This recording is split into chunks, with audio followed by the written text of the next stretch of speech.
Değerli kardeşler, birkaç cümle israf edeceğim. Hemen bakan yardımcımız, valimiz de gelmek üzereler. Namazı kılıp karşıya geçeceğiz. Allahu Ekber.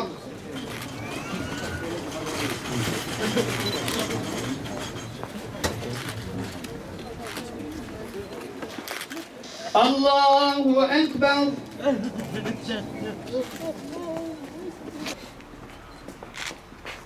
Allahu Ekber.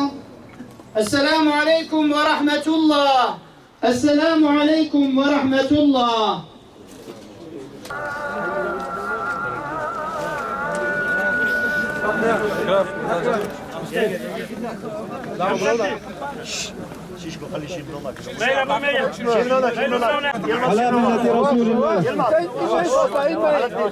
نزل نزل ابي نزل نزل ابي نزل حطوا بالحرف ابي